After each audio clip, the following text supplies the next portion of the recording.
Hello friends, welcome to optimistic studies. Optimistic studies में आप सभी का स्वागत है।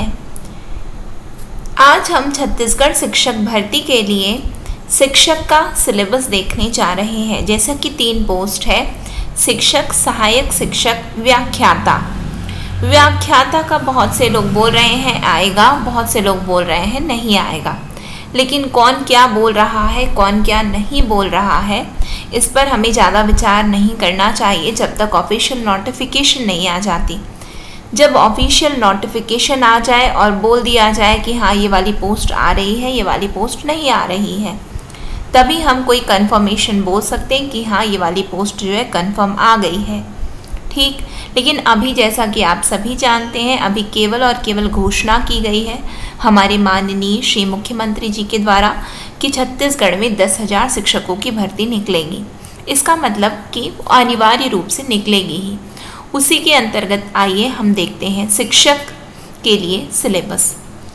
लेकिन हमारा ये सेशन स्टार्ट करने से पहले यदि आप चैनल पे न्यू हैं तो चैनल को सब्सक्राइब कर लीजिए और बेल नोटिफिकेशन को ऑन रखिए, जिससे हम जो भी वीडियो डालें तो आप तक पहुंचती रहे। साथ में यदि आपको सेशन अच्छा लगे, जानकारी यदि आपके लाभ की लगे तो ज़रूर लाइक कीजिएगा, ज़्यादा से ज़्यादा लोगों तक शेयर ज़रूर कीजिएगा, जिससे ज़्यादा से ज़्यादा लोगों तक ये इन्फॉर्मेशन पहुंच सके। तो चलिए फिर हम क्लास को स्टार्ट करेंगे। जैसा कि हम शिक्षक भर्ती की बात करते हैं तो हिंदी एवं अंग्रेजी माध्यम दोनों पद हेतु हम यहाँ पे चर्चा करने जा रहे हैं। आइए देखते हैं क्या है। तो सबसे पहले हमें ये जानना है कि कुल कितने अंक होने वाले हैं। तो 150 अंक का पेपर होने वाला है। ये अगेन मैं आप लोगों को बोलूँगी, ये जो आपको सिलेबस दिखाया जा रहा है ये पुराना सिलेबस है, लेकिन माना ये गया है कि ज़्यादा ना पैटर्न बदलता है ना सिलेबस बदलता है, इसीलिए हम ये सिलेबस को डिस्कस कर रहे हैं। तो आपके में ये बिल्कुल डाउट नहीं होना चाहिए कि हाँ अभी क्या नोटिफिकेशन आ गया, क्या सिलेबस पब्लिश हो गया क्या, तो बिल्कुल नहीं हुआ है, कुछ भी नहीं हुआ है। केवल और केवल मुख्यमंत्री जी के द्वारा घोषणा की गई है। ये पुराना सिलेबस है, पुराना पैटर्न है, लेकिन माना ये गया है कि इसी तरीके से आता है। ठीक, सबसे पहले यदि हम बात करें कि बाल विकास एवं शिक्षा शास्त्र, तो इससे जो है आपके 30 अंक के प्रश्न बनेंगे। सामान्य हिंदी से आपके 25 अंक के प्रश्न बनने वाले हैं। सामान्य अंग्रेजी से 25 अंक, गणित एवं विज्ञान की जो है आपके 30 अंक के प्रश्न आने वाले हैं। सामाजिक अध्ययन से आपके 20 अंक का प्रश्न आएगा। कंप्यूटर संबंधी सामान्य ज्ञान से 10 अंक एवं सामान्य ज्ञान से 10 अंक के प्रश्न बनने वाले हैं, यानी कि कुल मिलाकर के 150 अंक का प्रश्न पत्र होने वाला है। ठीक, आइए एक एक करके भी देख लेते हैं। यदि हम बाल विकास एवं शिक्षा शास्त्र की बात करेंगे, चाइल्ड डेवलपमेंट एंड पेडागोगी की यदि हम बात करें तो इकाई 1 में दिया हुआ है बच्चे का विकास, तो उच्च प्राथमिक शाला बालक। ठीक, तो विकास की अवधारणा एवं उसका सीखने से संबंध, ये इसके अंतर्गत में जितने भी टॉपिक हैं, यानी कि इन टॉपिक्स के अंदर में जितने जो ये सब टॉपिक्स हैं, इनको हम जब पढ़ेंगे तब हम डिस्कस कर लेंगे। अभी हम केवल और केवल जो मेन हेडिंग है उस पर हम चर्चा कर लेते हैं। तो इकाई 1 है आपका बच्चे का विकास, उच्च प्राथमिक शाला बालक। इकाई 2 है आपका समावेशी शिक्षा की अवधारणा तथा विशिष्ट आवश्यकता वाले बच्चों को समझना, समावेशी शिक्षा की अवधारणा। ठीक, फिर उसके बाद इकाई 3 में दिया हुआ है सीखना एवं शिक्षा शास्त्र। सीखना एवं शिक्षा शास्त्र, यहाँ पे यदि आपको सही से नहीं दिख रहा है तो मैं ये इसकी PDF जो है टेलीग्राम चैनल में, जिसकी लिंक डिस्क्रिप्शन बॉक्स में दी हुई है, तो वहाँ पे मैं शेयर कर दूँगी। वहाँ से आप इसकी PDF को डाउनलोड कर लेना और आप अच्छे से इसे देख सकते हैं, यदि वीडियो में आपको ये सही से नहीं दिख रहा होगा तो। ठीक, यदि हम हिंदी की बात करेंगे तो इसमें वर्ण विचार आने वाला है, जिसमें स्वर, व्यंजन, अक्षर, वर्तनी, लिंग, वचन, काल, वाक्य, संधि, संधि के प्रकार, संधि विच्छेद आने वाला है। ये आप देख रहे हैं लिंग एवं वचन, तो इसका हमने हिंदी का क्लास स्टार्ट किया है, जिसमें 2 लेक्चर हो चुके हैं, जिसके अंतर्गत लेक्चर 1 में हमने वचन देखा है, लेक्चर 2 में हमने लिंग देखा है। यदि आपने नहीं देखा है तो छत्तीसगढ़ शिक्षक भर्ती नाम से प्लेलिस्ट बनी हुई है। क्या बना हुआ है? प्लेलिस्ट बना हुआ है।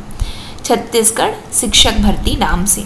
वहाँ जाइए और देखिए, ये दोनों टॉपिक मैंने पढ़ाया हुआ है। ठीक, बाकी भी पढ़ाया जाएगा समय एक एक करके, तो आप लोग उसको देखते जाना। फिर उसके बाद शब्द विचार की यदि हम बात करें तो शब्द रूप और शब्द रचना है। स्रोतों के आधार पर शब्दों के वर्ग, अर्थ के आधार पर शब्द, शब्द युग्म, शब्द रचना जिसके अंतर्गत हमें उपसर्ग, प्रत्यय, समास, उसके भेद। फिर अनेक शब्द या वाक्यांश के लिए एक शब्द, शब्द शक्ति हमसे पूछा जाएगा। पद एवं पद भेद की यदि हम बात करें तो संज्ञा, संज्ञा के प्रकार, सर्वनाम, विशेषण, क्रिया, कारक चिन्ह हमसे पूछे जाएंगे। वाक्य परिचय की हम बात करें तो वाक्य के अंग एवं वाक्य भेद आएगा। विराम चिन्ह एवं उसके प्रमुख प्रकार आएंगे। रचना, मुहावरे, लोकोक्तियाँ, अपठित गद्यांश, भाषाई कौशलों का अध्यापन, श्रवण, वाचन, लेखन एवं पठन कौशल आपसे पूछे जाने हैं।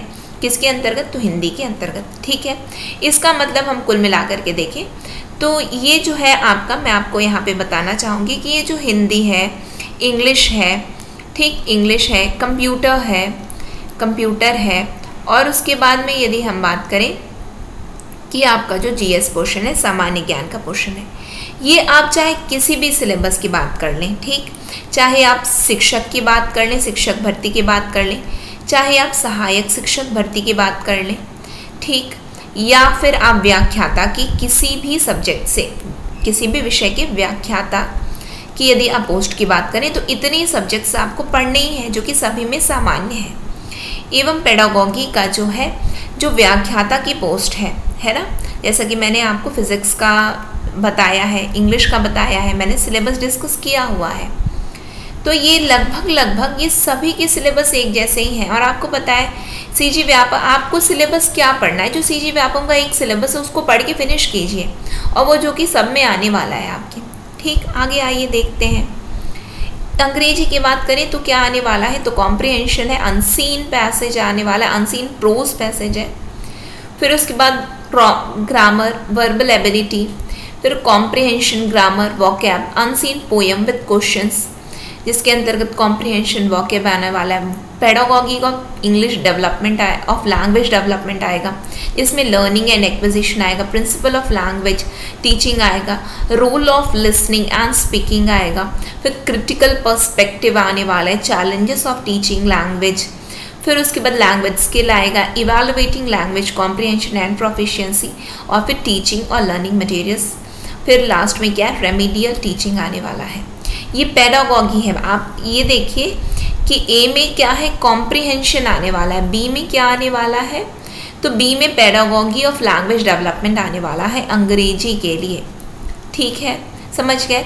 अब यदि हम गणित और विज्ञान की बात करते हैं तो इकाई 1 में गणित की प्रकृति, गणित सीखना, सिखाना व आकलन आने वाला है। ठीक, केवल हेडिंग देख रहे हैं हम। इकाई 2 में घातांक, गुणनखंड, समीकरण, श्रेणियाँ आने वाली हैं। इकाई 3 में ब्याज, अनुपात एवं समानुपात, प्रतिशतता, जन्म मृत्यु दर, जनसंख्या वृद्धि, ह्रास, समय तथा दूरी। इकाई 4 में रेखा तथा कोण और समतुल्य आकृतियाँ। फिर समतलीय आकृतियाँ का क्षेत्रफल। फिर उसके बाद सांख्यिकी आने वाला है, यानी कि उसके अंतर्गत आपको क्या क्या करना है, तो ग्राफ और ग्राफ के प्रकार, वृत्तीय ग्राफ यानी कि पाई चार्ट जिसे हम बोलते हैं, बार ग्राफ आने वाला है। ठीक, फिर उसके बाद क्या है, सजीवों के लक्षण, सजीवों का वर्गीकरण, सजीवों की संरचना, हमारा पर्यावरण, ये आपका साइंस के अंतर्गत आता है। ठीक, हमारा पर्यावरण, मानव शरीर एवं व्यवस्था।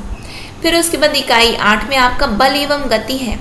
तो आज मैंने एक सेशन अपलोड किया है जो कि आपका फिजिक्स हेडिंग से है ना, फिजिक्स का डेमो लेक्चर 1, यदि आप देखे होंगे, यदि नहीं देखे होंगे तो चैनल में जाकर के देख सकते हैं। तो उसके अंतर्गत आज मैंने क्या देखा है, आज मैंने आपको पढ़ाया वर्क एंड एनर्जी पढ़ाया है, कार्य एवं ऊर्जा पढ़ाया है। तो आप यहाँ पे देख रहे हैं इकाई 8 में भी आपको यही चीज़ पढ़नी है, और मैंने बहुत ही बेसिक से पढ़ाया है। आज मैंने क्या किया, बहुत बेसिक से मैंने वर्क और एनर्जी को स्टार्ट किया, लेकिन उससे पहले यहाँ पे आप देख रहे हैं कि हमें बल भी पढ़ना है, फोर्स पढ़ना है, ठीक है, फोर्स पढ़ना है, मोशन पढ़ना है, ठीक, तो उसको भी हम पढ़ लेंगे। तो ये क्या दिया हुआ है, वर्क दिया हुआ है, तो आप ये वाले लेक्चर को देखिए, ज़रूर हेल्प करेगा आप लोगों को। ठीक, फिर इकाई 9 में क्या आने वाला है, तो प्रकाश आने वाला है, ध्वनि आने वाला है। इकाई 10 में विद्युत आने वाला है। विज्ञान एवं प्रौद्योगिकी, साइंस एंड टेक्नोलॉजी जिसे हम बोलते हैं, जिसके अंतर्गत आपको काफ़ी चीज़ें पढ़नी है जो कि अभी चल रहा है, क्योंकि इस तरीके के प्रश्न अक्सर पूछे जाते हैं, जैसे कि लेज़र किरण, अल्ट्रासाउंड, ठीक, शल्य चिकित्सा, सिटी स्कैन, एक्स किरण, ये सब बहुत पूछे जाते हैं एग्जाम में। भर भर के इससे प्रश्न रहते हैं। भर भर के प्रश्न मतलब अक्सर इसमें से प्रश्न बनते ही हैं। ये सामान्य रूप से आपको बातों को समझना है यहाँ पे, ठीक है, शब्दों पे नहीं जाना है, उसके अर्थ को आपको समझना है।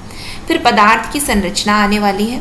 फिर रासायनिक पदार्थ आने वाले हैं आपके एग्जाम में, ठीक, जिसके अंतर्गत आपको अम्ल, क्षार, लवण, ऑक्सीजन गैस, नाइट्रोजन गैस, इसके बारे में आपको जानकारी होनी चाहिए। कार्बन के ऑक्साइड्स क्या होते हैं, हरित गृह प्रभाव क्या है, वैश्विक तापमान क्या है, इस तरीके का आपको नॉलेज होना चाहिए। फिर सामाजिक अध्ययन की यदि हम बात करें तो उसके अंतर्गत आपको भारतीय समाज पूछा जाएगा।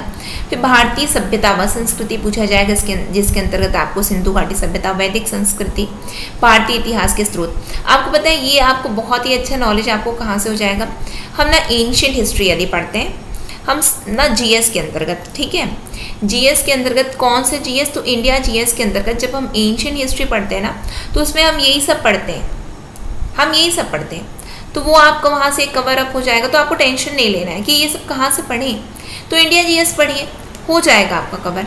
फिर जैसे कि आप यहाँ पे देख रहे हैं कि मौर्य साम्राज्य तथा गुप्त साम्राज्य, ये भी आपको उसी में कवर हो जाएगा। फिर भक्ति और सूफी आंदोलन, ये यदि हम बात करें तो ये भी जितने भी रिवॉल्यूशंस होते हैं ना उसके अंतर्गत ये सब हम पढ़ते हैं। फिर मुगल साम्राज्य हम पढ़ेंगे जो कि मीडिवल हिस्ट्री में हम पढ़ेंगे, ठीक है। फिर ब्रिटिश शासन जो कि मॉडर्न हिस्ट्री में पढ़ा जाता है। भारतीय संविधान पॉलिटी आपको पढ़ना है, जिसके अंतर्गत आपको मूल अधिकार और कर्तव्य पढ़ना है। इकाई 8 में व्यवस्थापिका, कार्यपालिका और न्यायपालिका की संरचना, जिसके अंतर्गत लोकसभा, राज्यसभा, राष्ट्रपति, राज्यपाल, संवैधानिक स्थिति, शक्तियाँ, प्रधानमंत्री, मंत्रिमंडल, नगरीय और स्थानीय शासन पढ़ने। ये आपका अधिकतर से अधिकतर आपका ये जीएस का पोर्शन है, लेकिन आपको क्या करना है, या आप देख रहे हैं सामाजिक अध्ययन, सोशल स्टडीज़। और ये सभी चीज़ें ऐसा नहीं है कि एनसीईआरटी में दी नहीं है, ये सभी चीज़ें एनसीईआरटी में दी हुई है और आपके प्रश्न में एनसीईआरटी से ही प्रश्न बनने वाला है। एनसीईआरटी यहाँ जैसे कि हम सभी, जैसे कि जो भी सीजी बोर्ड से पढ़ता है वो भी ये सब पढ़ा होता है, तो ऐसा कोई आप ये ना सोचिए कि हमने तो ये पढ़ा नहीं, बिल्कुल आपने सब कुछ पढ़ा है। बस आपको क्या करना है, अच्छी तरीके से अपने प्रिपरेशन को अच्छी तरीके से आपको एक स्ट्रेटेजी बना लीजिए और उसके अंतर्गत कि हमें ये चीज़ पढ़ना है, ये हमारे सोर्स है, यहाँ से हमें पढ़ना है, इस तरीके से पढ़ाई हमें करनी है, ठीक है। फिर उसके बाद में क्या आता है आपका पृथ्वी के प्रमुख घटक, जो कि ज्योग्राफी में हम पढ़ते हैं। भारत का अध्ययन हो गया, छत्तीसगढ़ का भूगोल और संसाधन हो गया, छत्तीसगढ़ का इतिहास संस्कृति हो गया, और शैक्षणिक मुद्दे जिसके अंतर्गत पेडागॉगिकल इश्यूज भी आपको पढ़ने हैं, समझ में आ रहा है, जिसके अंतर्गत सामाजिक विज्ञान, सामाजिक अध्ययन की अवधारणा एवं प्रकृति, कक्ष की प्रक्रिया एवं गतिविधियाँ, सामाजिक विज्ञान, सामाजिक अध्ययन की समस्याएं, प्रायोजना कार्य और मूल्यांकन आपको पढ़ना है, इवैल्यूएशन जिसे हम बोलते हैं। फिर कंप्यूटर संबंधी, तो इसको मैंने बहुत बार सिलेबस में डिस्कस किया, अगेन मैं आपको बता दूं तो कंप्यूटर के उपयोग आने वाले हैं। कंप्यूटर का प्रमुख भाग क्या होता है, प्रिंटर के प्रकार क्या होते हैं, ऑपरेटिंग सिस्टम क्या होता है। फिर उसके बाद माइक्रोसॉफ्ट ऑफिस पढ़ना है, इंटरनेट पढ़ना है, एंटीवायरस पढ़ना है, मल्टीमीडिया के उपयोग पढ़ने हैं। फिर उसके बाद सीडी, डीवीडी, ये सब क्या होता है, गूगल क्या होता है, यूट्यूब क्या होता है, अलविस्ता क्या होता है, यानी कि सर्च इंजन की आपको जानकारी होनी चाहिए। ये आपका कंप्यूटर का सिलेबस रहेगा, ठीक। सामान्य ज्ञान में जैसा कि यहाँ पे आप देख पा रहे हैं, राजनीतिक व्यवस्था और संविधान यानी कि Indian polity, constitution of India आने वाला है। ये भारतीय इतिहास आने वाले एवं राष्ट्रीय आंदोलन आने वाले हैं।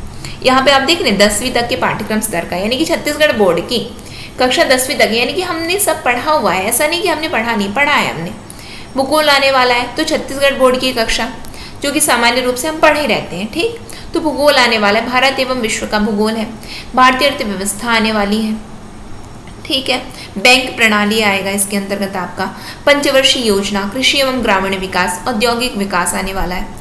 सामान्य विज्ञान आपको पढ़ना है, यानी कि जनरल साइंस आपको पढ़ना है, जिसके अंतर्गत यहाँ आप देख रहे हैं भौतिकी पढ़ना है, रसायन शास्त्र पढ़नी है, जीव तथा वनस्पति विज्ञान पढ़ने हैं। तो आज का जो मैंने क्लास लिया है ना वर्क एंड एनर्जी का, तो आपको बिल्कुल ये नहीं सोचना रही व्याख्याता की पोस्ट आएगी या नहीं आएगी, आए चाहे ना आए, कोई सी पोस्ट आए, आपको ये सब चीज़ें जो भी करवाया जा रहा है क्लास में वो तो हर एक सिलेबस में दिया हुआ है, तो आपको बस अच्छे से पढ़ना है। ये डाउट में मत रहो कौन सी पोस्ट आएगी कौन सी पोस्ट नहीं आएगी।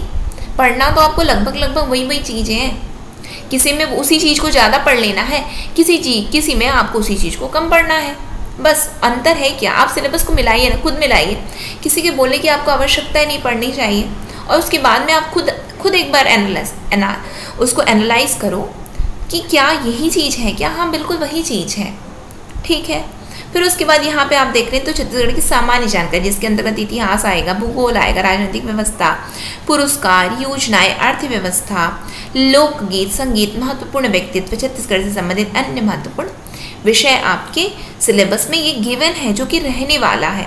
यदि हम बात करें, बहुत लोगों के मन में अटकलें से लग रहे हैं कि शिक्षक भर्ती की, छत्तीसगढ़ शिक्षक भर्ती के अंतर्गत केवल शिक्षक भर्ती आएगी और सहायक शिक्षक भर्ती आएगी, व्याख्याता तो नहीं आएगा, व्याख्याता तो नहीं आएगा। अरे आप कैसे बोल सकते हो कि आएगा कि नहीं आएगा? एक बार नोटिफिकेशन आ जाए ना। क्या मुख्यमंत्री जी ने ये कहा है क्या? तो मुख्यमंत्री जी ने तो कहा है कि 10,000 शिक्षकों की भर्ती, 10,000 शिक्षकों की भर्ती। अब आप कुछ लोग उसमें बोल रहे हैं कि इसमें केवल और केवल 2 जन के बारे में बात की गई है। ठीक है, चाहे जो भी बात की गई, एक बार नोटिफिकेशन आ जाए उसके बाद में बोलना कि क्या बोलना है क्या नहीं बोलना है। आ गया लेक्चरर का तो अच्छी बात है, अदरवाइज आपने तो पढ़ा ही है, आप पढ़ ही रहे हो, आप पूरा सिलेबस देख लियो। शिक्षक भर्ती का ये है, सहायक का ये है, सहायक का भी मैं अपलोड करूँगी, टेंशन नहीं लेना है आपको, है ना, कि कहाँ से देखें सिलेबस, तो मैं अपलोड कर दूँगी सहायक का भी। तो सिलेबस देख लीजिए, उसके बाद में अपनी पढ़ाई को स्टार्ट कर दीजिए। क्यों? क्योंकि वैकेंसी आना तो तय है, देखिए आपको पढ़ना है बस, है ना। तो ये आपका सिलेबस रहा। इसकी आपको ना PDF भी मिल जाएगी। PDF मैं आपको टेलीग्राम चैनल में अपलोड कर दूंगी। टेलीग्राम चैनल का नाम क्या है? तो ऑप्टिमिस्टिक स्टडीज़ नाम से यदि आप टेलीग्राम में सर्च करोगे तो भी मिल जाएगा। अदरवाइज नहीं भी मिलता है तो टेलीग्राम में आपको टेलीग्राम की आपको डिस्क्रिप्शन बॉक्स में लिंक दी गई है, वहाँ जाइए, ज्वाइन कर लीजिए, वहाँ पे मैं अपलोड कर दूँगी, तो वहाँ से आप लोग देख सकते हैं। इसी के साथ में आज के लेक्चर को हम एंड करेंगे, जहाँ पे हमने शिक्षक का सिलेबस देखा है, ठीक है। तो फिर नेक्स्ट सेशन में हम मिलेंगे। नेक्स्ट सेशन तक के लिए optimistic learning. Thank you for the session. जय हिंद, जय भारत।